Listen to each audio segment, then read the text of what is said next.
नमस्कार साथियों। पिछले वीडियो में हमने 14 लोगों का रहस्य समझा था, स्वर्ग, मृत्युलोक और पाताल का पूरा सिस्टम।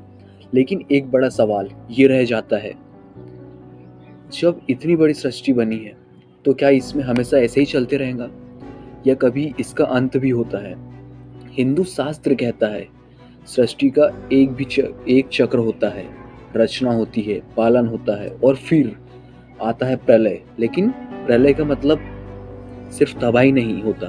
आज मैं आपको बताऊंगा प्रलय का असली अर्थ, ये क्यों होता है और कितने प्रकार के प्रलय होते हैं। तो आज हम बात करेंगे प्रलय क्या होता है। प्रलय शब्द का मतलब होता है विलय, यानी समा जाना। जब बनी हुई सृष्टि अपने मूल रूप में लौट आती है उसे प्रलय कहते हैं। ये कोई परमानेंट डिस्ट्रक्शन नहीं होता है, बल्कि एक प्रकृति साइकिल का हिस्सा है।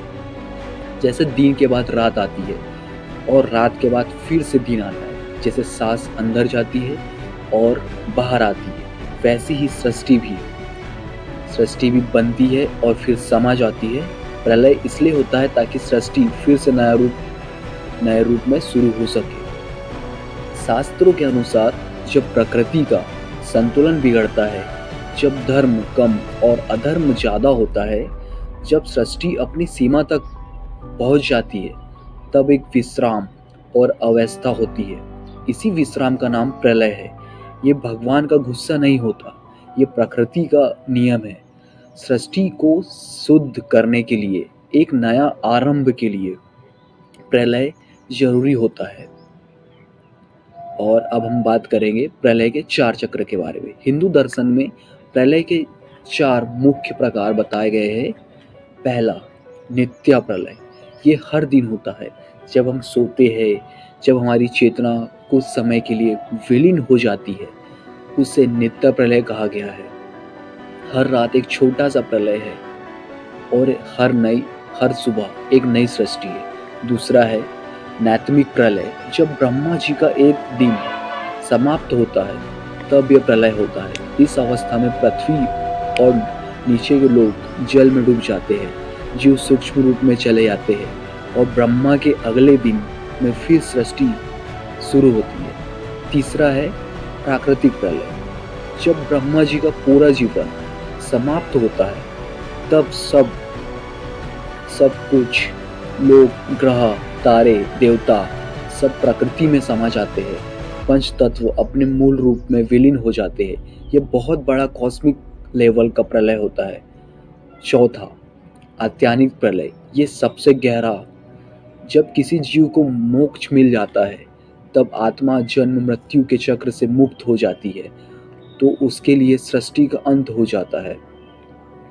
ये बाहरी नहीं, अंदर का प्रलय है। इसमें शरीर नहीं, अहंकार और माया विलीन होती है।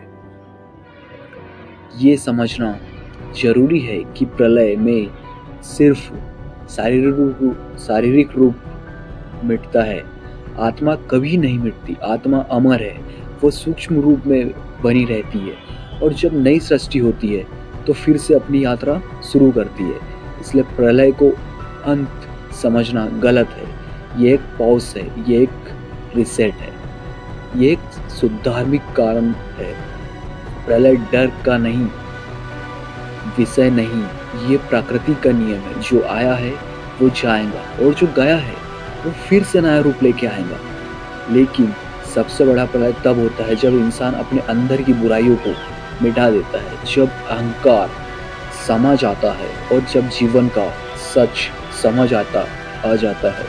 और शायद इसीलिए कहा गया है सृष्टि का अंत नहीं होता, सिर्फ रूप बदलता है।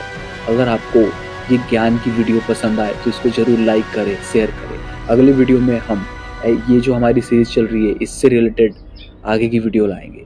जय सिया राम।